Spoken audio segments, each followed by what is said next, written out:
crafty space. My name is Crystal Idignate, and today I am excited to work on my fourth story using the Senses Story Kit from Ali Edwards for this month's StoryKitCrush series. If you have not seen the first three layouts that I have done in this series, I will have a playlist linked at the eye in the corner of this video.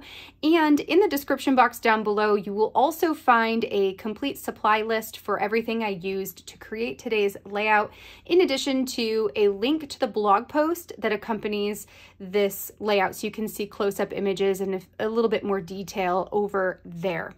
All right, so for today's story, I wanted to use the prompt seeing, or the sense of seeing, to talk about my daughter going to an eye appointment and finding out that she is severely farsighted and needs glasses, which was a little bit of a shocker for us.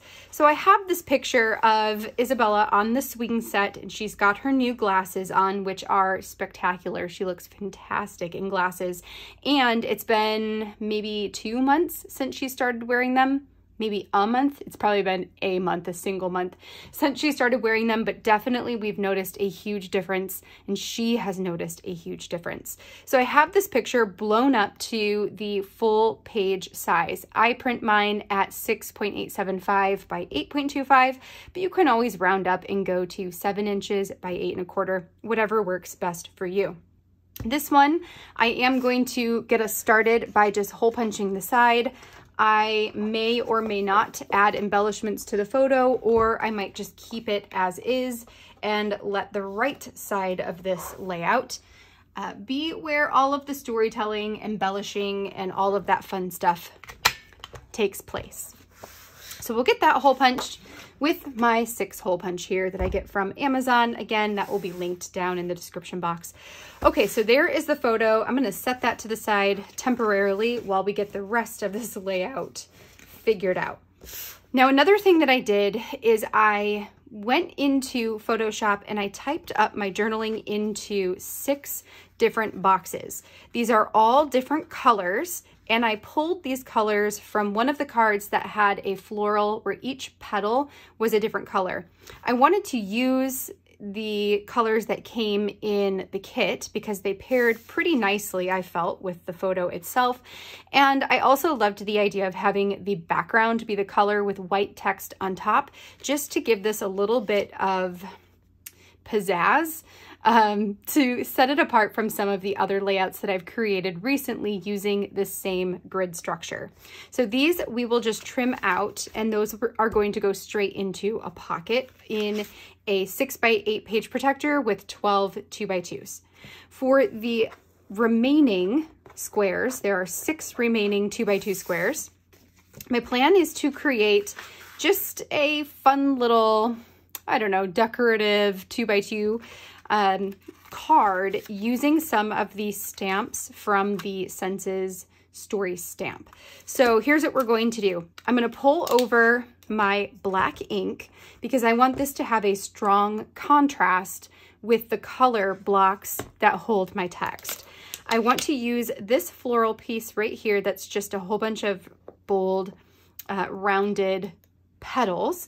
And then I also will pull out the prompt that says seeing on it, and we're going to stamp that into the center of all of the flowers. And that's essentially going to be pretty much what I'm going to do with this one. So first and foremost, I need to get this page here. This is just a 8.5 by 11 plain white cardstock cut into 6 2x2 squares, so I can make sure I am stamping the floral in the center of those elements. So let's grab my trimmer, get some 2x2 sections cut out, and then once I have that done, I'll go ahead and stamp these on there, putting you on fast forward while I get this process done.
Okay, so now with that part done, let's position everything here on the page protector so we can see if there's anything else I might want to add. So right now things are fairly flat because all I've got are my printed text, my stamped out sentiments, and then a plain photo here. So I want the seeing flowers on the white background to go into every other spot. And then we can add in the colored block text. There, and there. Okay, so that gives me a general feel for how this is going to look, and I could totally leave it right at this, not do anything else to this layout. It already looks pretty cool and graphic. But I am gonna pull over my remaining supplies for this kit, which are these are pieces that I would use for Project Life eventually, but I haven't gotten around to the week with this one quite yet. So like good smells does not make sense. There's a bunch of food that does not make sense. Right, what else do we have? We have this like plain flower, which could go there, but also, I don't know. That kind of looks like it's a flower in her hair. That's what that makes me think of. Oh, actually I could do the pink one.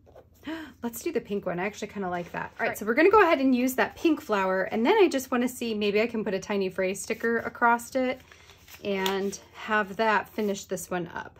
So let me look through these really quick and see what I can find that I like the way that it looks and the color tone and the sentiment. All right, so I found two that I think would work. This one says, just start where you are now. This one says, where did that go? Your strength, where did that go? Your strength, there it is. Your strength inspires me. I'm thinking I'm gonna do that one just as a nod to, you know, having this huge change in her life, and she just took it and ran with it and is totally cool with being a glasses wearing kind of girl now. All right, there we go. So that gives me a little bit of embellishing. It ties in that floral look to both sides of the page, and that is going to be that. So I will go ahead and read the journaling out loud. If you want to skip this, you can just click into the next chapter on the progress bar on this video, and it will take you to the end, the outro, and all of the still photos, just showing a little bit more details. Okay, so here we go. Starting at the top. When Izzy was a toddler and attending preschool, her class held a vision screening, and a paper was sent home to us informing us that she would benefit from further testing. We wanted to get her in to see an optometrist right away, but life had other plans for us, including purchasing our first home and moving. Between the move to our new home and then having Jonah a year later, getting Izzy set up with an eye appointment was long forgotten. Then the pandemic hit, and I homeschooled her, and everything was going fine. She was learning to read, practicing math skills, and while she took her sweet time, she was doing well. A year went by. We were so excited when Isabella was able to enroll in public school for the first time, entering into first grade. For the duration of her year, she was performing very well in her studies. We never would have guessed that anything was amiss. She was thriving still in her reading and math. After Aaron had an eye appointment with a new doctor in town, he set up the rest of the family for eye appointments too. We want to make it a priority to have all of our health stats checked on a regular basis, including eyes. This was the first eye appointment for either of the kids, and for Isabella, it was a long time coming. After fighting with Izzy to get her to cooperate with the doctor, she is terrified of these kinds of things, and getting her eyes dilated, imagine our complete shock when it turns out that she is severely farsighted. So farsighted, in fact, that her prescription is even worse than my sister's. We were floored and a bit guilty for not coming in sooner. We ordered her a pair of glasses that are a blend of purple, teal, and orange. Ever since picking them up from the doctor, Izzy has been so excited about them. She wears them all the time now and has even expressed how much better she can see. So there we go, friends. That is today's layout. I hope you enjoyed seeing how this story came together. If you did, I would love a thumbs up on this video down below, and be sure to hit that subscribe button if you haven't already so you can follow along on all of my crafty adventures. I will be back here again next Friday with my last layout using the Senses Story Kit for this month's Story Kit Crush challenge or series. Until then, I hope you have a great rest of your day. Enjoy the weekend ahead, and I will catch you all in the next video. Bye, friends.